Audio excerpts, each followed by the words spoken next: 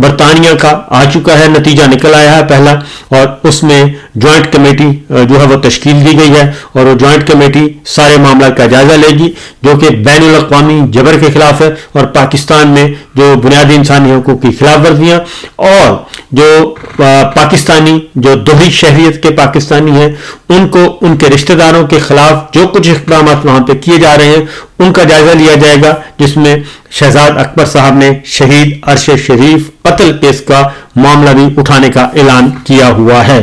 تو اب ایک اور جو ہے پاک پیک کے زیر اہتمام ایک اور ہیئرنگ آ گئی ہے, ایک اور ایونٹ آ گیا ہے, اس میں بھی یہ سارا کچھ کیا جائے گا. تو میں اس کو تھوڑا سا یہ بتا دوں کہ یہ وہی بات ہے جو میں آپ کو بتاتا آ رہا ہوں کہ فروری کا لاسٹ ویک یا پھر مارچ کا دوسرا ہفتہ, اس میں یہ ساری چیزیں جو ہیں وہ سم اپ کی جائیں گی, اور واشنگٹن سے کوئی پیغام مؤثر قسم کا آ سکتا ہے. ایک اور چیز جی جو آپ کے سامنے رکھنی ہے وہ ہے امریکی صدر نے رحم کی اپیل مسترد کر دی ہے. باقی تو سارے کام پریزیڈنٹ بائیڈن جو ہے سابق وہ کر کے چلے گئے, بہت ساروں کی درخواستیں سنی اور بہت ساروں کے مقدمات معاف کیے, وہ ہو چکے, اور لیکن ہماری جو پاکستانی ہیں ڈاکٹر عافیہ صدیقی, ان کی رحم کی اپیل بائیڈن نے مسترد کر دی تھی اور ان کی اپیل کو نہیں انٹرٹین کیا گیا تھا. اس طریقے سے امریکہ نے رحم کی اپیل جو امریکی صدر وہ مسترد کر کے گئے ہیں. اب دیکھنا ہے کہ دوبارہ اس کا چانس بنتا ہے یا نہیں بنتا. اگلی خبر ہے جی عمران خان صاحب کی دوبارہ سے منت سماجت شروع کر دی گئی ہے, اور مسلم لیگ نواز کہ اب نامور لوگ جو ہیں وہ میدان میں آ گئے ہیں اور وہ کہہ رہے ہیں کہ جناب مہربانی فرمائیں, مذاکراتی کمیٹی کے اجلاس میں آئیں, اور اگر آپ ہمیں یقین دہانی کروا دیں تو ہم اس سے پہلے جیل کے دروازے بھی کھولنے کے لیے تیار ہیں, عمران خان سے ملاقات کروانے کے لیے بھی مذاکراتی کمیٹی کے لیے تیار ہیں, اور ہم نے تو انکار کیا ہی نہیں, ہم تو جوڈیشل کمیشن بنانے کے لیے بھی تیار ہیں. ہم نے کب کہا ہے کہ ہم نے جوڈیشل کمیشن 9 مئی پہ نہیں بنانا, 26 نومبر پہ بنانا, اور یہ باتیں کر رہے ہیں عرفان صدیقی صاحب اور رانا صاحب. تو بہرحال عمران خان صاحب جو ہیں وہ کوئی بھی لالی پاپ کے لیے تیار نہیں. اور ایک اگلی خبر جو کہ اگین ہمارے چینی دوست چین جو ہیں وہ بہت سخت ناراض ہیں. چین انتہائی سخت غصے میں ہے, سخت ناراض ہے, وہ بولتا کم ہے لیکن غصہ زیادہ کرتا ہے اور صحیح کرتا ہے.